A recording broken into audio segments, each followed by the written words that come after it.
ಓಂ ಗಂ ಗಣಪತಗೆ ನಮಃ.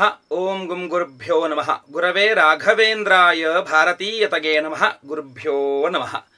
ವೀಕ್ಷಕರಿಗೆಲ್ಲರೂ ಸಹ ವಿಠಲ್ ಭಟ್ ಮಾಡುವಂತಹ ನಮಸ್ಕಾರ ಹಾಗೂ ನನ್ನ ಚಾನಲ್ಗೆ ಸ್ವಾಗತ. ವೀಕ್ಷಕರೇ, ಒಂದು ಸೀರೀಸ್ ಅನ್ನು ಪ್ರಾರಂಭ ಮಾಡಿದ್ದೇನೆ. ಆ ಸೀರೀಸ್ ಯಾವುದು ಅಂತಂದರೆ, ಯಾವ ಯಾವ ರಾಶಿಯವರಿಗೆ ಗ್ರಹಗಳಲ್ಲಿ ಯಾವ ಗ್ರಹ ಯಾವ ವಿಚಾರಗಳಲ್ಲಿ ಪ್ರಾಮುಖ್ಯತೆಯನ್ನು ಕೊಡ್ತದೆ ಅಂತ.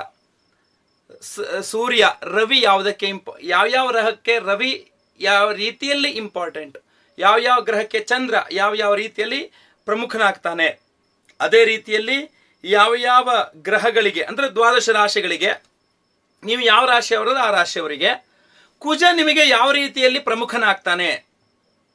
ಈಗ ಮುಂದಿನ ರಾಶಿ ಬುಧ. ಅಂದರೆ ದ್ವಾದಶ ರಾಶಿಗಳಲ್ಲಿ ಬುಧ ಗ್ರಹ ದ್ವಾದಶ ರಾಶಿಯವರಿಗೆ, ನೀವು ಯಾವುದೇ ರಾಶಿಯವರಾಗಿರಲಿ, ನಿಮ್ಮ ರಾಶಿಗೆ ಬುಧ ಯಾವ ರೀತಿಯಲ್ಲಿ ಪ್ರಮುಖನಾಗಿರ್ತಾನೆ, ಪ್ರಾಮುಖ್ಯತೆಯನ್ನು ಹೊಂದಿರ್ತಾನೆ, ಯಾತಕ್ಕೋಸ್ಕರ ಬುಧ ನಿಮಗೆ ಬೇಕಾಗ್ತಾನೆ, ಬುಧನ ಆರಾಧನೆಯಿಂದ ನಿಮಗೆ ಏನೇನು ಸಿಗ್ತದೆ, ಬುಧ ನಿಮ್ಮ ಜಾತಕದಲ್ಲಿ ಚೆನ್ನಾಗಿ ಯಾಕೆ ಇರಬೇಕು, ಇದ್ರೆ ನಿಮಗೆ ಏನು ಸಿಗ್ತದೆ, ಇಲ್ಲದೆ ಹೋದರೆ ಏನು ನಷ್ಟ ಆಗ್ತದೆ, ಈ ಎಲ್ಲ ವಿಚಾರಗಳು ಹಾಗೂ ಬುಧನ ಏನು ಆರಾಧನೆ ಮಾಡಿದ್ರೆ ಬುಧ ಸರಿ ಹೋಗ್ತಾನೆ, ಆ ಸಮಸ್ಯೆ ಸಾಲ್ವ್ ಆಗುತ್ತೆ. ಸೊ ಬುಧನ ಆರಾಧನಾ ಕ್ರಮ ಇತ್ಯಾದಿಗಳನ್ನೆಲ್ಲದೂ ಸಹ ಈ ಒಂದು ವಿಡಿಯೋದಲ್ಲಿ ನಿಮಗೆ ಬುಧ ಅನ್ನುವಂಥ ವಿಚಾರವನ್ನು ತೆಗೆದುಕೊಂಡು ಬುಧ ಗ್ರಹನ ಬಗ್ಗೆ ಸಂಪೂರ್ಣವಾದಂತಹ ಅಥವಾ ಯಥಾಶಕ್ತಿಯಾದಂತಹ ಒಂದು ಈ ಇರುವಂತಹ ಸಮಯಾವಕಾಶದಲ್ಲಿ ಎಷ್ಟಾಗ್ತದೆಯೋ ಅಷ್ಟು ವಿಚಾರಗಳನ್ನು ನಿಮಗೆ ಹೆಚ್ಚೆಚ್ಚು ತಿಳಿಸಲಿಕ್ಕೆ ಪ್ರಯತ್ನ ಮಾಡ್ತಾ ಇದ್ದೇನೆ. ವೀಕ್ಷಕರೇ, ಮತ್ತೊಂದ್ಸಲ ಹೇಳ್ತೇನೆ ನಿಮಗೆ, ಮೊದಲನೇದಾಗಿ ಬಹಳ ಮುಖ್ಯವಾಗಿ ನಿಮ್ಗೆ ಮೊದಲನೇದಾಗಿ ಹೇಳ್ತೇನೆ ಏನು ಅಂತಂದರೆ, ಇದೇ ಮೊದಲನೇ ಸಲ ನನ್ನ ಚಾನಲ್ಗೆ ಬರ್ತಾ ಇದ್ದೀರಾ ಅಂದರೆ ಕೆಳಗೆ ಸಬ್ಸ್ಕ್ರೈಬರ್ ಬಟನ್ ಇದೆ, ಸಬ್ಸ್ಕ್ರೈಬ್ ಮಾಡ್ಕೊಳ್ಳಿ. ಬೆಲ್ ಬಟನ್ ಬರುತ್ತೆ, ಬೆಲ್ ಬಟನ್ ಕ್ಲಿಕ್ ಮಾಡ್ಕೊಳ್ಳಿ. ಇದರಿಂದ ಏನಾಗುತ್ತೆ, ನಾನು ಹೀಗೆ ಪ್ರತಿನಿತ್ಯ ಒಂದೊಂದು ವಿಡಿಯೋ ಮಾಡ್ತಾ ಇರುವಂತಹ ಈ ಸೀರೀಸ್ನ ಪ್ರತಿಯೊಂದು ವಿಡಿಯೋ ಅಪ್ಲೋಡ್ ಆದಾಗ ನಿಮಗೆ ನೋಟಿಫಿಕೇಶನ್ ಬರುತ್ತೆ. ತಕ್ಷಣ ನನ್ನ ವಿಡಿಯೋನ ನೀವು ನೋಡಬಹುದು, ತಿಳ್ಕೊಳ್ಬಹುದಾಗಿರ್ತದೆ.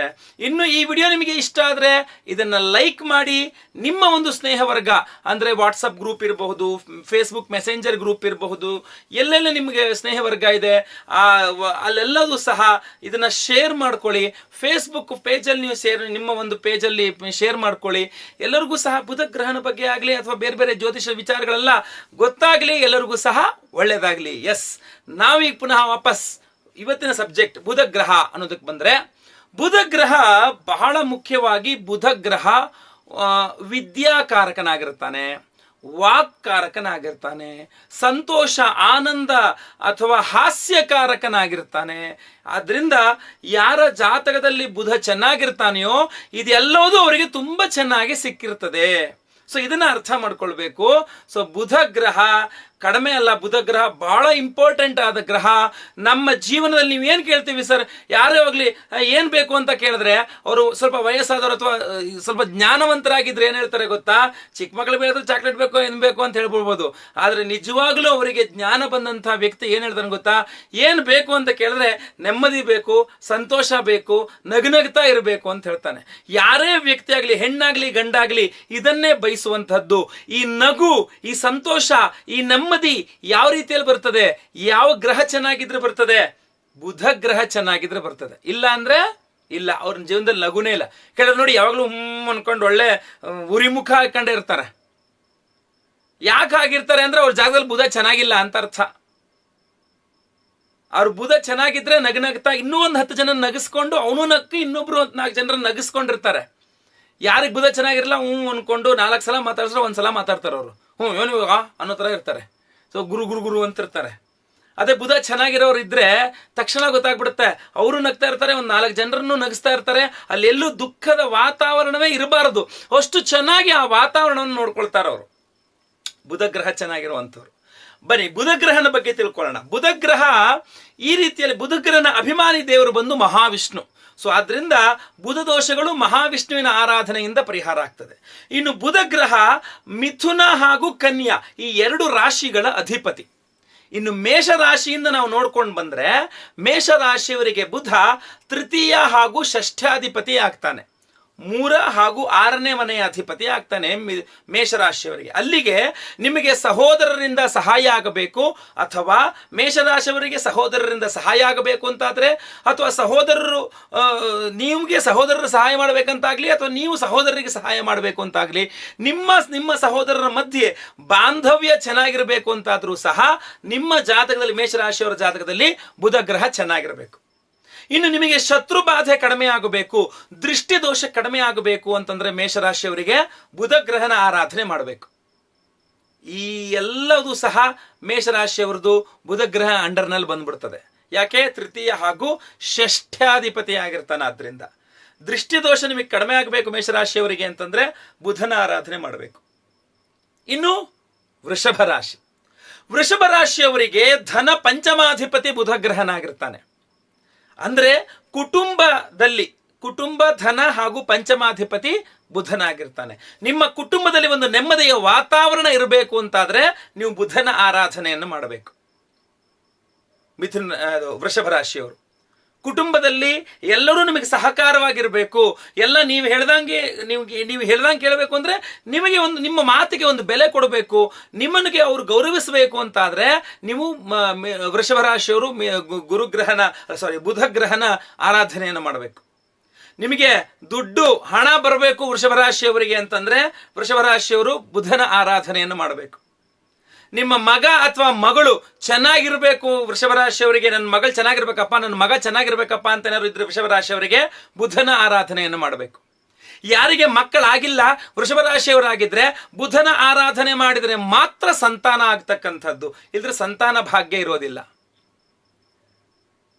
ವೃಷಭ ರಾಶಿಯವರಿಗೆ ಏನಾದರೂ ಮೀನ ರಾಶಿಯಲ್ಲಿ ಬುಧ ಇದ್ದಾನೆ ಅವರ ಜಾತಕದಲ್ಲಿ ಅಂದ್ರೆ ಅವರಿಗೆ ಸಂತಾನ ಯೋಗವೇ ಇರೋದಿಲ್ಲ, ಅಥವಾ ಸಂತಾನಕ್ಕೆ ಬಹಳ ಸಮಸ್ಯೆಗಳು ಕಾಡ್ತಾ ಇರ್ತದೆ, ಆಗಾಗ ಸಮಸ್ಯೆ ಆಗ್ತಾ ಇರ್ತದೆ ಸಂತಾನಕ್ಕೆ. ಇನ್ನು ಕರ್ಕಾಟಕ ರಾಶಿಯವರಿಗೆ ತೃತೀಯ ವ್ಯಯಾಧಿಪತಿ ಬುಧ ಗ್ರಹನಾಗಿರ್ತಾನೆ. ಅಂದ್ರೆ ನಿಮಗೆ ಕರ್ಕಾಟಕ ರಾಶಿಯವರಿಗೆ ಅವರ ಸಹೋದರರಿಂದ ಅವರಿಗೆ ಒಳ್ಳೇದಾಗಬೇಕು ಅಂತಾದ್ರೆ, ಅಥವಾ ಅವರಿಗೆ ಅವರ ಸಹೋದರರಿಗೆ ಅವರಿಂದಾಗಿ ಅವರ ಸಹೋದರರಿಂದ ಅವರಿಗಾಗಲಿ ಒಳ್ಳೇದಾಗಬೇಕು ಅಂತಾದ್ರೆ ಬುಧ ಗ್ರಹನ ಆರಾಧನೆಯನ್ನು ಮಾಡಬೇಕು. ಸಹೋದರಿ ಯಾವ್ದು ಬೇಕಾದ್ರೆ ತಗೊಳ್ಳಿ. ಅವರಿಗೆ ಕರ್ಕಾಟಕ ರಾಶಿಯವರಿಗೆ ಆಗುವಂತಹ ಲಾಸ್ ಅಂತ ಇರ್ತದಲ್ಲ, ಆ ಲಾಸಿನ ಪ್ರಮಾಣ ಕಡಿಮೆ ಮಾಡಬೇಕು ಅಂತಾದ್ರೆ ಬುಧ ಗ್ರಹನ ಆರಾಧನೆ ಮಾಡಬೇಕು. ಒಳ್ಳೆಯ ರೀತಿಯಲ್ಲಿ ವಿವಾಹ ಆಗಬೇಕು ಅಂದ್ರೂ ಕರ್ಕಾಟಕ ರಾಶಿಯವರು ಬುಧನ ಆರಾಧನೆಯನ್ನು ಮಾಡಬೇಕು. ಇನ್ನು ಸಿಂಹರಾಶಿಯವರಿಗೆ ಧನ ಲಾಭಾಧಿಪತಿ, ಕುಟುಂಬ ಲಾಭಾಧಿಪತಿ ಬುಧ ಗ್ರಹ. ಬಹಳ ಇಂಪಾರ್ಟೆಂಟ್ ಸಿಂಹರಾಶಿಯವರಿಗೆ ಬುಧ ಗ್ರಹ. ಯಾಕೆ? ನಿಮಗೆ ಲಕ್ಷ್ಮಿ ಬೇಕು, ದುಡ್ಡು ಬೇಕು ಅಂತಂದ್ರೆ ಬುಧನ ಆರಾಧನೆ ಮಾಡಬೇಕು. ಚೆನ್ನಾಗಿ ನಿಮ್ಮ ಕುಟುಂಬದಲ್ಲಿ ಒಳ್ಳೆ ಸಂತೋಷ ನೆಮ್ಮದಿ ಚೆನ್ನಾಗಿದ್ದು ಕುಟುಂಬ ಸೌಖ್ಯ ನಿಮಗೆ ಚೆನ್ನಾಗಬೇಕು ಸಿಂಹರಾಶಿಯವರಿಗೆ ಅಂದ್ರೆ ಬುಧನ ಆರಾಧನೆಯನ್ನು ಮಾಡಬೇಕು. ನೀವು ಮಾಡ್ತಾ ಇರುವಂತಹ ವ್ಯಾಪಾರದಲ್ಲಿ ಸತತವಾಗಿ ಲಾಭ ಬೇಕು ಅಂತ ಆದ್ರೆ ನೀವು ಬುಧನ ಆರಾಧನೆಯನ್ನು ಮಾಡಬೇಕು. ಸಿಂಹರಾಶಿಯವರು ಈ ರೀತಿಯಲ್ಲಿ ಸಿಂಹರಾಶಿಯವರ ಸಮಸ್ಯೆಗಳನ್ನು ಬುಧ ಗ್ರಹ ಕಂಟ್ರೋಲ್ ಮಾಡ್ತಾನೆ. ಇನ್ನು ಕನ್ಯಾ ರಾಶಿಯವರಿಗೆ ಸ್ವತಃ ರಾಶ್ಯಾಧಿಪತಿಯೇ ಬುಧ ಗ್ರಹ. ಆದ್ರಿಂದ ಮಧ್ಯದಲ್ಲಿ ಒಂದು ರಾಶಿ ಬಿಟ್ಟೋಯ್ತು ಅನ್ಸುತ್ತೆ, ಮಿಥುನ ರಾಶಿ ಬಿಟ್ಟೋಯ್ತು. ಸ್ವತಃ ಮಿಥುನ ರಾಶಿಯ ಅಧಿಪತಿಯೇ ಬುಧ ಗ್ರಹ. ಮಿಥುನ ರಾಶಿ ಹಾಗೂ ಚತುರ್ಥಾಧಿಪತಿ ಬುಧ ಗ್ರಹನಾಗಿರ್ತಾನೆ. ವೃಷಭ ಆದ ತಕ್ಷಣ ಡೈರೆಕ್ಟ್ ಕರ್ಕಾಟಕಕ್ಕೆ ಹೋಗಿದೆ. ಓಕೆ, ಸರಿ, ತಪ್ಪಾಗ್ತದೆ. ಹಾಗೆ ಮಿಥುನ ರಾಶಿಯವರಿಗೆ ಒಂದು ಸರ್ವತೋಮುಖ ಅಭಿವೃದ್ಧಿ ಆಗಬೇಕು ಅಂದ್ರೆ, ಕನ್ಯಾ ರಾಶಿಯವರಿಗೂ ಬಂತು, ಸರ್ವತೋಮುಖವಾದ ಅಭಿವೃದ್ಧಿ ಆಗಬೇಕು ಅಂತಂದ್ರೆ ಬುಧ ಗ್ರಹ ರಾಶ್ಯಾಧಿಪತಿ ಅವನು. ಆದ್ರಿಂದ ಒಳ್ಳೆ ಆರೋಗ್ಯ ಬೇಕು ಹಾಗೂ ಒಳ್ಳೆಯ ಸರ್ವತೋಮುಖ ಅಭಿವೃದ್ಧಿ ಬೇಕು, ಜೀವನದಲ್ಲಿ ಯಶಸ್ಸನ್ನು ನೋಡಬೇಕು ಅಂತಂದ್ರೆ ಬುಧ ಗ್ರಹನ ಆರಾಧನೆ ಮಾಡಬೇಕು ಮಿಥುನ ರಾಶಿಯವರು. ಇನ್ನು ಅದೇ ರೀತಿಯಲ್ಲಿ ಮಿಥುನ ರಾಶಿಯವರು ಸ್ತ್ರೀಯರು, ಅವರಿಗೆ ವಿವಾಹ ಆಗಿರುವಂತಹ ಸ್ತ್ರೀಯರಿಗೆ ತವರು ಮನೆಯಿಂದ ಒಂದು ಲಾಭ ಆಗಬೇಕು ಅಂತಾದ್ರೆ ಬುಧನ ಆರಾಧನೆಯನ್ನು ಮಾಡಬೇಕು. ಇನ್ನು ಇದೇ ಇವರು ಯಾರು ಮಿಥುನ ರಾಶಿಯವರಿಗೆ ಅವರ ತಾಯಿಯ ಸೌಖ್ಯ, ತಾಯಿಯ ಆರೋಗ್ಯದ ಬಗ್ಗೆ ಚೆನ್ನಾಗಿ ಗಮನ ಹರಿಸಬೇಕು ಅಂದ್ರೆ ಈ ಬುಧ ಗ್ರಹನ ಆರಾಧನೆ ಮಾಡಬೇಕು. ತಾಯಿ ಆರೋಗ್ಯ ಚೆನ್ನಾಗಿರಬೇಕು ಅಂತಂದ್ರೆ ಬುಧನ ಆರಾಧನೆ ಮಾಡಬೇಕು ಮಿಥುನ ರಾಶಿಯವರು. ಇನ್ನು ಕನ್ಯಾ ರಾಶಿಯವರಿಗೆ ಬಂದ್ರೆ, ಕನ್ಯಾ ರಾಶಿಯವರು ಅಷ್ಟೇ ಅವರ ಸರ್ವತೋಮುಖ ಅಭಿವೃದ್ಧಿಗೆ ಬುಧ ಗ್ರಹನ ಆರಾಧನೆ ಬಹಳ ಪ್ರಾಮುಖ್ಯತೆಯನ್ನು ಹೊಂದಿರ್ತದೆ. ಇನ್ನು ಉದ್ಯೋಗ ಇಲ್ಲ ಕನ್ಯಾ ರಾಶಿಯವರಿಗೆ ಅಂತ ಆದ್ರೆ, ಉದ್ಯೋಗ ಚೆನ್ನಾಗಾಗಬೇಕು ಅಂತ ಆದ್ರೆ ಅವರು ಬುಧನ ಆರಾಧನೆಯನ್ನು ಮಾಡಬೇಕು. ಕನ್ಯಾ ರಾಶಿಯವರಿಗೆ ಸರ್ವತೋಮುಖ ಅಭಿವೃದ್ಧಿ ಹಾಗೂ ಉದ್ಯೋಗ ಪ್ರಾಪ್ತಿಗಾಗಿ ಕನ್ಯಾ ರಾಶಿಯವರು ಬುಧನ ಆರಾಧನೆಯನ್ನು ಮಾಡಬೇಕು. ಇನ್ನು ತುಲಾ ರಾಶಿಯವರು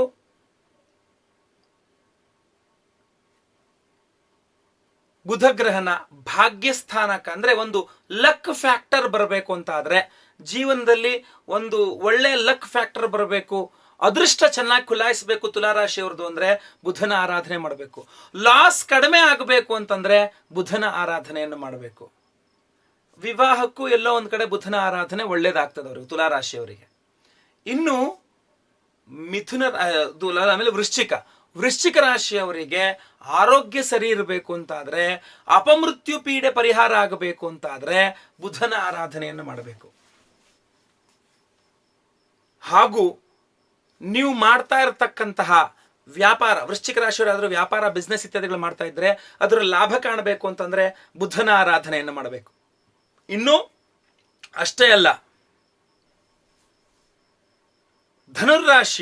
ಧನುರ್ರಾಶಿಯವರು ವಿವಾಹ ಆಗಿಲ್ಲ ಅಂದ್ರೆ, ಅವಿವಾಹಿತರಿದ್ದರೆ ಧನುರ್ರಾಶಿಯವರು ವಿವಾಹ ಸಿದ್ಧಿಗೋಸ್ಕರವಾಗಿ ಬುಧನ ಆರಾಧನೆ ಮಾಡಬೇಕು. ಇನ್ನು ಉದ್ಯೋಗ ಇಲ್ಲ, ನಿರುದ್ಯೋಗಿಗಳಾಗಿದ್ದೀರಾ ಅಂತಾದ್ರೆ ಧನುರ್ರಾಶಿಯವರು ಬುಧನ ಆರಾಧನೆಯನ್ನು ಮಾಡಬೇಕು.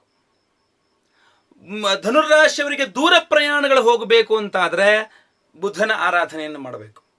ಧನುರ್ರಾಶಿಯವರು ಅವರ ಪಾರ್ಟ್ನರ್ ಜೊತೆಗೆ ಚೆನ್ನಾಗಿ ಬಿಸ್ನೆಸ್ ಮಾಡಬೇಕು, ಪಾರ್ಟ್ನರ್ಶಿಪ್ ಚೆನ್ನಾಗಿರ್ಬೇಕು ಅಂತಾದ್ರೆ ಬುಧನ ಆರಾಧನೆ ಮಾಡಬೇಕು. ಧನುರ್ರಾಶಿಯವರಿಗೆ ಒಳ್ಳೆಯ ಫ್ರೆಂಡ್ಸ್ ಸಿಗಬೇಕು ಅಂತಾದ್ರೆ ಬುಧನ ಆರಾಧನೆಯನ್ನು ಮಾಡಬೇಕು. ಇನ್ನು ಮಕರ ರಾಶಿಯವರು, ಇದೆಲ್ಲ ಧನುರ್ರಾಶಿಯವರಿಗಾಯ್ತು. ನೆಕ್ಸ್ಟ್ ಮಕರ ರಾಶಿಯವರಿಗೆ ಒಂದು ಭಾಗ್ಯೋದಯ ಆಗಬೇಕು ಅಂತಾದ್ರೆ, ಒಂದು ಲಕ್ ಫ್ಯಾಕ್ಟರ್ ಚೆನ್ನಾಗಿ ಬರಬೇಕು ಅಂತಾದ್ರೆ ಬುಧನ ಆರಾಧನೆಯನ್ನು ಮಾಡಬೇಕು. ಮಕರ ರಾಶಿಯವರಿಗೆ ಶತ್ರು ಬಾಧೆ ಕಡಿಮೆ ಆಗಬೇಕು ಅಂತಂದ್ರೆ ಬುಧನ ಆರಾಧನೆ ಮಾಡಬೇಕು. ಮಕರ ರಾಶಿಯವರಿಗೆ ದೃಷ್ಟಿ ದೋಷ ಕಡಿಮೆ ಆಗಬೇಕು ಅಂತಾದ್ರೆ ಬುಧನ ಆರಾಧನೆಯನ್ನು ಮಾಡಬೇಕು. ಮಕರ ರಾಶಿಯವರಿಗೆ ಒಂದಿಷ್ಟು ಆಬ್ಸ್ಟ್ಯಾಕಲ್ಸ್ ಅಥವಾ ವಿಘ್ನಗಳು ಮಾಡುವಂತ ಕೆಲಸದಲ್ಲಿ ಅದು ನಿವಾರಣೆ ಆಗಬೇಕು ಅಂದ್ರೆ ಬುಧನ ಆರಾಧನೆಯನ್ನು ಮಾಡಬೇಕು. ಇನ್ನು ಕುಂಭರಾಶಿಯವರಿಗೆ ಸಂತಾನ ಆಗಬೇಕು ಅಂತಾದ್ರೆ, ಮಕ್ಕಳಾಗಬೇಕು, ಮದುವೆ ಆಗಿದೆ ಮಕ್ಕಳಾಗಿಲ್ಲ, ಇನ್ನು ಮಕ್ಕಳಾಗಬೇಕು ಕುಂಭರಾಶಿಯವರು ಅಂತಾದ್ರೆ ಬುಧನ ಆರಾಧನೆಯನ್ನು ಮಾಡಬೇಕು. ಆರೋಗ್ಯ ಸರಿ ಇಲ್ಲ, ಆರೋಗ್ಯ ಸರಿ ಹೋಗಬೇಕು ಅಂತಂದ್ರೆ ಬುಧನ ಆರಾಧನೆಯನ್ನು ಮಾಡಬೇಕು. ಯಾವುದೋ ಮೃತ್ಯು ಬಾಧೆ ಇತ್ಯಾದಿ, ಯಾವುದೋ ಆರೋಗ್ಯ ಬಾಧೆ, ತುಂಬಾ ದೊಡ್ಡ ದೊಡ್ಡ ಕಾಯಿಲೆ ಕಸಾಯ ಬಂದ್ಬಿಟ್ಟಿದೆ ಅಂತಾದ್ರೆ ಅದು ನಿವಾರಣೆ ಆಗಬೇಕು ಅಂದ್ರೆ ಬುಧನ ಆರಾಧನೆಯನ್ನು ಮಾಡಬೇಕು. ನಿಮ್ಮ ಕೆಲಸ ಕಾರ್ಯಗಳು ಸಿದ್ಧಿಯಾಗಬೇಕು ಕುಂಭರಾಶಿಯವರಿಗೆ ಅಂತಾದ್ರೆ ಬುಧನ ಆರಾಧನೆಯನ್ನು ಮಾಡಬೇಕು. ಇನ್ನು ಮೀನರಾಶಿಯವರಿಗೆ ಸ್ತ್ರೀಯರಿದ್ರೆ ಅವರ ತವರು ಮನೆಯಿಂದ ಏನಾದರೂ ಅವರಿಗೆ ಲಾಭ ಆಗಬೇಕು, ತವರು ಮನೆಯಲ್ಲಿ ಅವರಿಗೆ ಪ್ರಾಮುಖ್ಯತೆ ಕೊಡಬೇಕು, ತವರು ಮನೆಯಿಂದ ಅವರಿಗೆ ಸುಸ್ವಾಗತವನ್ನು ಕೋರಬೇಕು, ತವರು ಮನೆಯಲ್ಲಿ ಅವರಿಗೆ ಒಳ್ಳೆ ಪ್ರೀತಿ ವಿಶ್ವಾಸ ತೋರಿಸಬೇಕು ಅಂತಂದ್ರೆ ಬುಧಗ್ರಹನ ಆರಾಧನೆ ಮಾಡಬೇಕು. ಇನ್ನು ಬುಧಗ್ರಹದ ಯಾರೇ ಗಂಡಸರಿರಲಿ ಅವರ ತಾಯಿ ಆರೋಗ್ಯ ಸರಿ ಹೋಗಬೇಕು, ತಾಯಿ ತುಂಬಾ ಚೆನ್ನಾಗಿರಬೇಕು ಮೀನರಾಶಿಯವರಿಗೆ ಅಂದ್ರೆ ಅವರು ಬುಧನ ಆರಾಧನೆ ಮಾಡಬೇಕು. ಮೀನರಾಶಿಯವರಿಗೆ ಅವರ ತಾಯಿ ಚೆನ್ನಾಗಿರ್ಬೇಕು ಅಂದ್ರೆ ಬುಧನ ಆರಾಧನೆ ಮಾಡಬೇಕು. ಇನ್ನು ಮೀನರಾಶಿಯ ಅವಿವಾಹಿತರಿದ್ರೆ ವಿವಾಹ ಸಿದ್ಧಿಯಾಗಬೇಕು ಅಂತಂದ್ರೆ ಬುಧನ ಆರಾಧನೆಯನ್ನು ಮಾಡಬೇಕು. ಈ ತರಹ 12 ರಾಶಿಗಳ ಮೇಲೆ ಬುಧನ ಪ್ರಭಾವ ಇರ್ತದೆ. ಒಂದೊಂದು ರಾಶಿಯವರು ಅವರವರ ಇಂತಿಂಥ ಕೆಲಸಗಳಾಗಬೇಕು ಅಂತಂದ್ರೆ ಬುಧನ ಆರಾಧನೆಯನ್ನು ಮಾಡಬೇಕು. ಇನ್ನು ಯಾವ ರೀತಿಯಲ್ಲಿ ಬುಧನ ಆರಾಧನೆ ಮಾಡಬೇಕು, ಆಮೇಲೆ ಬುಧನ ಆರಾಧನೆ ಮಾಡುವಂತ ಇನ್ನೂ ಕಾರಣಗಳು ಹೇಳ್ತಾನೆ. ನಿಮ್ಮ ಜಾತಕದಲ್ಲಿ ಬುಧ ಏನಾದ್ರೂ ನಿಮ್ಮ ಜನ್ಮ ಲಗ್ನ ಅಥವಾ ಜನ್ಮ ರಾಶಿಯಿಂದ 6, 8, 12 ಈ 3 ರಾಶಿಗಳಲ್ಲಿದ್ದಾನೆ ಅಂತಾದ್ರೆ ನೀವು ಬುಧನ ಆರಾಧನೆಯನ್ನು ಮಾಡಬೇಕು. ನಿಮ್ಮ ಜಾತಕದಲ್ಲಿ ಬುಧ ಗ್ರಹ ಮೀನ ರಾಶಿಯಲ್ಲಿದ್ದಾನೆ ಅಂತಾದ್ರೆ ನೀವು ಬುಧನ ಆರಾಧನೆಯನ್ನು ಮಾಡಬೇಕು. ಅರ್ಥ ಆಯ್ತಲ್ವ ನಿಮಗೆ? ಈ ತರ ಬುಧ ಸಂಪೂರ್ಣವಾಗಿ ನಿಮಗೆ ಅನುಕೂಲತೆಗಳನ್ನ ಕೊಡುವ ಹಾಗೆ ನೀವು ಮಾಡ್ಕೊಳ್ಬೇಕು. ಯಾಕೆ ಅಂದ್ರೆ ವಿದ್ಯಾಕಾರಕ ಬುಧ. ನಿಮ್ಮ ಮಕ್ಕಳು ಚೆನ್ನಾಗಿ ಓದ್ತಾ ಇಲ್ಲ ಅಂತಾದ್ರೆ ಬುಧನ ಆರಾಧನೆಯಿಂದನೇ ಅವರಿಗೆ ವಿದ್ಯಾ ಪ್ರಾಪ್ತಿ ಹೊರತು ಅವರಿಗೆ ಬೇರೆ ಯಾವುದೇ ಕಾರಣಕ್ಕೂ ವಿದ್ಯೆ ಹತ್ತಲ್ಲ. ವಿದ್ಯೆ ಚೆನ್ನಾಗಿ ಹತ್ತಬೇಕು ಅಂದ್ರೆ ಬುಧ ಚೆನ್ನಾಗಿರ್ಬೇಕು. ನೀವು ಲಾಯರ್ಸ್ ಆಗಿದ್ರೆ ನಿಮಗೆ ಬುಧ ಚೆನ್ನಾಗಿದ್ರೇನೆ ನೀವು ಚೆನ್ನಾಗಿ ವಾಕ್ಶಕ್ತಿ ಬರ್ತದೆ, ತುಂಬಾ ಚೆನ್ನಾಗಿ ನೀವು ಕೇಸ್ ಫೈಟ್ ಮಾಡಬಹುದು. ನೀವು ಟಿವಿನಲ್ಲಿ ಆಂಕರ್ ಆಗಿದ್ರೆ, ನಂತರ ಯಾವ್ದಾದ್ರು ಒಂದು ಮಾತು ಪ್ರಧಾನವಾದಂತಹ ಕೆಲಸದಲ್ಲಿದ್ರೆ, ನೀವು ಟೀಚರ್ ಆಗಿದ್ರೆ ನಿಮಗೆ ಬುಧ ಚೆನ್ನಾಗಿರ್ಬೇಕು. ನೀವು ತುಂಬಾ ಚೆನ್ನಾಗಿ ಮಾತನಾಡಬೇಕು ಅಂದ್ರೆ ಬುಧ ಚೆನ್ನಾಗಿರ್ಬೇಕು. ಬುಧ ಚೆನ್ನಾಗಿದ್ರೆ ಇದೆಲ್ಲ ಸಾಧ್ಯ ಇರುವಂತಹದ್ದು. ನೀವು ಒಳ್ಳೆ ಹಾಸ್ಯ ಕಲಾವಿದರಾಗಬೇಕು ಅಂತಂದ್ರೆ ಬುಧ ಚೆನ್ನಾಗಿರ್ಬೇಕು. ಬುಧ ಬಹಳ ಇಂಪಾರ್ಟೆಂಟ್. ನೆಮ್ಮದಿಯನ್ನು ಕೊಡ್ತಕ್ಕಂಥವನೇ ಬುಧ. ಆಮೇಲೆ ಸದ್ಬುದ್ಧಿಂಚ ಬುಧೌ, ಒಳ್ಳೆಯ ಬುದ್ಧಿಯನ್ನು ಕೊಡ್ತಕ್ಕಂಥವನು. ಕೆಟ್ಟ ಬುದ್ಧಿ, ಅವರು ಮೋಸ ಅವೆಲ್ಲ ಹೇಳ್ಕೊಡಲ್ಲ. ಇಲ್ಲಿ ಹೆಂಗಾರು ಕನ್ನಿಂಗ್ ಅಂತ ಹೇಳ್ತಾರೆ ಇಂಗ್ಲೀಷಲ್ಲಿ, ಆ ಥರ ಯಾವ ಬುದ್ಧಿಯನ್ನು ಕೊಡಲ್ಲ ಬುಧ. ಬುಧ ಏನ್ ಮಾಡ್ತಾನೆ? ಒಳ್ಳೆಯ ಬುದ್ಧಿಯನ್ನು ಕೊಡ್ತಾನೆ. ಸದ್ಬುದ್ಧಿಂಚ ಬುಧೌ, ಒಳ್ಳೆಯ ಬುದ್ಧಿಯನ್ನು ಕೊಡಬೇಕು ಬುಧ. ಬುಧನಲ್ಲಿ ಅದನ್ನು ಪ್ರಾರ್ಥನೆಯನ್ನು ಮಾಡ್ಕೊಳ್ಬೇಕು. ಒಳ್ಳೆ ಬುದ್ಧಿ ಇನ್ನೂ ಚೆನ್ನಾಗಿ ಜಾಸ್ತಿ ಮಾಡಪ್ಪ, ನನಗೆ 4-6 ಜನಕ್ಕೆ ಒಳ್ಳೆಯದನ್ನು ಮಾಡುವಂತಹ ಬುದ್ಧಿ ಕೊಡು, ನನ್ನಿಂದ 4-6 ಜನಕ್ಕೆ ಉಪಯೋಗವಾಗುವಂತಾಗಲಿ. ಈ ತರಹ ಬುದ್ಧಿಯನ್ನ ಬುಧ ಜಾಸ್ತಿ ಮಾಡ್ತಾನೆ. ಬುದ್ಧಿಶಕ್ತಿಯನ್ನ ಬುಧ ಜಾಸ್ತಿ ಮಾಡ್ತಾನೆ. ಇನ್ನು ಸರಿ, ಬುಧ ಇಷ್ಟೆಲ್ಲ ಹೇಳಿದ್ರೆ ಸರಿ, ಓಕೆ, ಬುಧನ ಆರಾಧನೆ ವಿಚಾರಗಳೆಲ್ಲ ಆಯಿತು. ಏನು ಮಾಡಿದ್ರೆ ಬುಧನ ಒಂದು ದೋಷ ಪರಿಹಾರ ಆಗಿ ಬುಧನ ಅನುಗ್ರಹವಾಗ್ತದೆ ಅಂತಂದ್ರೆ, ಬಹಳ ಮುಖ್ಯವಾಗಿ ಈ ಭಕ್ತಿ ಪ್ರಧಾನವಾದದ್ದು ಮೊದಲನೇದಾಗಿ ಹೇಳ್ಬಿಡ್ತೀನಿ. ನಿಮಗೆ ಭಜನೆ ಬರುತ್ತೆ ಅಂತ ಆದರೆ ಕನ್ನಡ, ತೆಲುಗು, ಹಿಂದಿ, ಮರಾಠಿ, ಈಗ ಯಾವುದೇ ಆಗಲಿ ನಿಮಗೆ ಭಜನೆ ಬರ್ತದೆ, ಶ್ರೀರಾಮ ಭಜನೆ ಮಾಡಿ, ಶ್ರೀರಾಮಚಂದ್ರನ ಭಜನೆ ಮಾಡಿ, ಹನುಮಂತ ಶ್ರೀರಾಮಚಂದ್ರನ ಭಜನೆ ಮಾಡಿದ್ರೆ ನಿಮಗೆ ಮೊದಲು ಒಲಿಯೋದೇ ಹನುಮಂತ. ನೀವು ಭಜನೆ ಮಾಡೋದು ರಾಮಂದಾದ್ರೂ ಒಲಿಯೋದು ಹನುಮಂತ ಫಸ್ಟ್. ಯಾಕೆ? ಎಲ್ಲಿ ರಾಮನೋ ಅಲ್ಲಿ ಹನುಮನು ಅಂತ. ಅದರಿಂದ ನೀವು ಶ್ರೀರಾಮನ ಭಜನೆ ಮಾಡಿದ್ರೆ ಹನುಮಂತ ಬಂದು ಕಾಪಾಡ್ತಾನೆ ನಿಮ್ಮನ್ನ. ಹಾಗೂ ಶ್ರೀರಾಮನ ಭಜನೆ ಮಾಡಿದ್ರೆ ಬುಧಗ್ರಹದ ದೋಷ ಎಲ್ಲ ಪರಿಹಾರ ಆಗ್ತದೆ. ಸಂಗೀತ ಭಗವಂತನಿಗೆ ಬಹಳ ಪ್ರೀತಿಯಾಗಿರ್ತಕ್ಕಂಥದ್ದು. ನೀವು ಭಕ್ತಿಯಿಂದ ಹಾಡು ಹೇಳಿದ್ರೆ ಖಂಡಿತವಾಗಿ, ನೀವು ಭಕ್ತಿಯಿಂದ ಭಜನೆ ಮಾಡಿದ್ರೆ ಖಂಡಿತ ಭಗವಂತ ನಿಮ್ಮ ಒಂದು ದೋಷ, ಬುಧಗ್ರಹ ದೋಷ ಏನು ಎಲ್ಲ ಗ್ರಹದ ದೋಷ ನಿವಾರಣೆ ಮಾಡಿಬಿಡ್ತಾನವ. ಸಕಲ ಗ್ರಹ ಬಲ ನೀನೆ ಸರಸಿಜಾಕ್ಷ ಅಂತ ಹೇಳ್ತಾರೆ. ಅದರಿಂದ ಎಲ್ಲ ಯಾವುದೇ ಇರಲಿ, ಅದು ಪ್ರಮುಖವಾಗಿ ಬುಧನ ದೋಷ ಪರಿಹಾರ ಆಗಬೇಕು ಅಂದರೆ ಶ್ರೀರಾಮಚಂದ್ರನ ಭಜನೆಯನ್ನು ಮಾಡಿ, ಮಹಾವಿಷ್ಣುವಿನ ಭಜನೆ ಮಾಡಿ, ಶ್ರೀಮನ್ನಾರಾಯಣನ ಭಜನೆಯನ್ನು ಮಾಡಿ. ಇದರಿಂದ ಬುಧಗ್ರಹ ದೋಷ ನಿವಾರಣೆ ಆಗ್ತದೆ. ಇನ್ನು ವಿಷ್ಣು ಸಹಸ್ರನಾಮ ಪಾರಾಯಣ, ವಿಶ್ವಂ ವಿಷ್ಣುರ್ವ ಷಟ್ಕಾರೋ ಭೂತ ಭವ್ಯ ಭವತ್ ಪ್ರಭು, ಈ ತರಹ 108 1,000 ಹೆಸರೇನಿದೆ, ಆ ರೀತಿಯಲ್ಲಿ ಆ ಮಹಾವಿಷ್ಣುವಿನ ಸಹಸ್ರನಾಮವನ್ನು ಓದ್ತಕ್ಕಂಥದ್ದು. ಇದು ನಿಮಗೆ ಸಂಸ್ಕೃತ ಜ್ಞಾನ ಇದ್ದು ಉಪದೇಶ ಇದ್ದರೆ ಮಾತ್ರ ವಿಷ್ಣು ಸಹಸ್ರನಾಮ ಪಠನ ಮಾಡಿ. ಇಲ್ಲ ನಿಮಗೆ ವಿಷ್ಣು ಸಹಸ್ರನಾಮ ಪಠನ ಆಗಲಿಲ್ಲ ಅಂತ ಆದರೆ ಏನು ಮಾಡಬೇಕು ಅಂದರೆ, ಟೈಮ್ ಇದೆ ಆದರೂ ಓದ್ಲಿಕ್ಕೆ ಬರಲ್ಲ, ಗುರು ಉಪದೇಶ ಮಾಡಲಿಕ್ಕೆ ಯಾರು ಗುರುಗಳಿಲ್ಲ ಅಂತ ಆದರೆ ತುಂಬ ಸಿಂಪಲ್. ಆ ಸರಸ್ವತಿ ದೇವಿ ಅಮ್ಮನವರು ಯಾರು? MS ಸುಬ್ಬಲಕ್ಷ್ಮಿ ತಾಯಿ, ಅದು ಸಾಕ್ಷಾತ್ ಸರಸ್ವತಿ ದೇವಿ. ಅವರ ಒಂದು ವಿಷ್ಣು ಸಹಸ್ರನಾಮ ನೀವು ಗೂಗಲೆಲ್ಲ ಹುಡುಕಿ ಅಥವಾ ಎಲ್ಲರೂ ಕೆಸೆಟ್ ಸಿಕ್ಕರೆ ತಗೊಳ್ಳಿ, ಪರ್ಚೇಸ್ ಮಾಡಿ, ಅದನ್ನು ನಿಮ್ಮ ಮೊಬೈಲ್ಗೆ ಹಾಕ್ಕೊಳ್ಳಿ. ನೀವು ಅದನ್ನು ಆ ತಾಯಿ ಹೇಳಿದ್ದನ್ನು ಕೇಳಿ. ಮತ್ತಿನ್ನು ಯಾರು ಹೇಳಿದ ವಿಷ್ಣು ಸಹಸ್ರನಾಮನು ಬೇಡ, ಆ ಸರಸ್ವತಿ, ಸಾಕ್ಷಾತ್ ಸರಸ್ವತಿ ದೇವಿ, ಅದು MS ಸುಬ್ಬಲಕ್ಷ್ಮಿ, ಆ ಅಮ್ಮನವರು, ಆ ತಾಯಿಯವರು ಹೇಳಿದಂಥ ವಿಷ್ಣು ಸಹಸ್ರನಾಮವನ್ನು ಒಂದು 30 ಮಿನಿಟ್ಸ್ ಇರ್ತದೆ ಹೆಚ್ಚು ಅಂದರೆ, ಅದನ್ನು ಪ್ರತಿ ದಿವಸ ಇಯರ್ಫೋನ್ ಹಾಕ್ಕೊಂಡು ಬೆಳಗ್ಗೆ ಸ್ನಾನ ಆದಮೇಲೆ ದೇವ್ರ ಮೇಲೆ ಕೂತ್ಕೊಂಡು ಶ್ರವಣ ಮಾಡಿ. ಬುಧಗ್ರಹ ದೋಷ ನಿಮಗೆ ಪರಿಹಾರ ಆಗ್ಬಿಡುತ್ತೆ. ಆದಮೇಲೆ ಅದನ್ನು ಕೇಳ್ತಾ ಕೇಳ್ತಾ ಕೇಳ್ತಾ ನಿಮಗೂ ಬಾಯಾಟ ಆಗ್ಬಿಡುತ್ತೆ. ನೀವು ಅದ್ರ ಜೊತೆಗೆ ಪುಸ್ತಕ ನೋಡ್ಕೊಂಡು ಹೇಳ್ಕೊಂಡು ಹೋಗ್ಬೋದು ಅವಾಗ. ಇನ್ನು ಮಹಾವಿಷ್ಣುವಿಗೆ ತುಳಸಿಯಿಂದ ಅರ್ಚನೆ ಮಾಡ್ತಕ್ಕಂಥದ್ದು. ವಿಷ್ಣವೇ ನಮಃ, ಮಧುಸೂದನಾಯ ನಮಃ, ತ್ರಿವಿಕ್ರಮಾಯ ನಮಃ, ವಾಮನಾಯ ನಮಃ, ಶ್ರೀಧರಾಯ ನಮಃ, ಋಷಿಕೇಶಾಯ ನಮಃ, ಹೀಗೆ 108 ಹೆಸರುಗಳನ್ನು ಮಹಾವಿಷ್ಣು ಅಂತ ಹೇಳಿ ತುಳಸಿಯಿಂದ ಮಹಾವಿಷ್ಣುವಿಗೆ ಅರ್ಚನೆಯನ್ನ ಮಾಡ್ತಕ್ಕಂಥದ್ದು ಬುಧನ ದೋಷ ಪರಿಹಾರ ಮಾಡ್ತದೆ. ಇನ್ನು ವಿಷ್ಣು ಸೂಕ್ತ ಅಂತ ಬರ್ತದೆ. ಆ ವಿಷ್ಣು ಸೂಕ್ತ ಮಂತ್ರಗಳಿಂದ ಬ್ರಾಹ್ಮಣರ ಮುಖಾಂತರವಾಗಿ ಮಹಾವಿಷ್ಣುವಿಗೆ ಅಭಿಷೇಕವನ್ನು ಮಾಡಿಸ್ತಕ್ಕಂಥದ್ದು. ಪುರುಷ ಸೂಕ್ತ ಮಂತ್ರಗಳಿಂದ ಮಹಾವಿಷ್ಣುವಿಗೆ ಹಾಲಿನಲ್ಲಿ ಅಭಿಷೇಕ ಮಾಡಿಸ್ತಕ್ಕಂಥದ್ದು. ಇದರಿಂದೆಲ್ಲ ಬುಧ ದೋಷ ಪರಿಹಾರ ಆಗ್ತದೆ. ಇನ್ನು ಶ್ರೀಕೃಷ್ಣನ ಅಷ್ಟೋತ್ತರ, ಕೃಷ್ಣಾಯ ನಮಃ, ಕೇಶವಾಯ ನಮಃ, ಕೇಶತ್ರವೇ ನಮಃ, ಸನಾತನಾಯ ನಮಃ, ಕಂಸಾರಯೇ ನಮಃ, ಧೇನುಕ, ಇದರ ಒಂದು ಕೃಷ್ಣನ ಅಷ್ಟೋತ್ತರ ಬರ್ತದೆ. ಆ ಅಷ್ಟೋತ್ತರವನ್ನು ಪ್ರತಿ ದಿವಸ ಪಠನ ಮಾಡ್ತಕ್ಕಂಥದ್ರಿಂದ ಬುಧ ದೋಷ ಪರಿಹಾರ ಆಗ್ತದೆ. ಇನ್ನು ಬುಧ ಜಪ, ಉದ್ಬದ್ಯ ಸ್ವಾಗ್ನೇ ಪ್ರತಿಜಾರಹ್ಯರವಿಷ್ಟಾಪೂರ್ತೆ ಸುಗಂ ಚೇಥಾಮಯಂಚ ಪುನಃ ಕೃಣ್ವಗ್ಗಸ್ತಾಪದ್ರಯ್ಯವಾನಮನ್ವಾತಾಗಂ ಸೈತ್ವಗತಂತಮೇತಂ. ಇದು ನಿಮ್ಗೆ ಸಾಧ್ಯ ಇಲ್ಲ. ಒಳ್ಳೆಯ ವೇದಾಧ್ಯಯನ ಮಾಡಿದ ಪುರೋಹಿತರ ಮುಖಾಂತರ ಕನಿಷ್ಠ ಒಂದು 10,000 ಸಂಖ್ಯೆಯಲ್ಲಿ ಬುಧನ ಜಪ ಮಾಡಿಸಿ, ಒಬ್ಬರ ಕೇಳಿ ಸಾಧ್ಯ ಇಲ್ಲ ಅದು, ಒಂದಿಷ್ಟು ಜನ ಪುರೋಹಿತರು ಸೇರಿಸಿ ಆ ಜಪವನ್ನು ಮಾಡಿಸಿ, ದಶಾಂಶ ಕ್ರಮದಲ್ಲಿ ತರ್ಪಣವನ್ನು ಮಾಡಿಸಿ, ಒಂದು 108 ಸಂಖ್ಯೆಯಲ್ಲಿ ಹೋಮವನ್ನು ಮಾಡಿಸಿ. ಬುಧನ ಒಂದು ಮಂತ್ರ, ಇದೇ ಮಂತ್ರದಿಂದ ಸಮಿಚ್ಚರು ರಾಜ್ಯದಲ್ಲಿ ಹೋಮ ಅಥವಾ ಪಾಯಸ ದ್ರವ್ಯದಲ್ಲಿ ಹೋಮವನ್ನು ಮಾಡಿಸಿ, ಪುರುಷ ಸೂಕ್ತದಿಂದ ನಾನು ಅಭಿಷೇಕ ಹಿಡಿದಲ್ಲ, ಅದೇ ಪುರುಷ ಸೂಕ್ತ ಮಂತ್ರಗಳಿಂದ ಪಾಯಸದಲ್ಲಿ ಪುರುಷ ಸೂಕ್ತ ಹೋಮವನ್ನು ಮಾಡಿಸುವುದರಿಂದ ಬುಧ ದೋಷ ಪರಿಹಾರ ಆಗ್ತದೆ.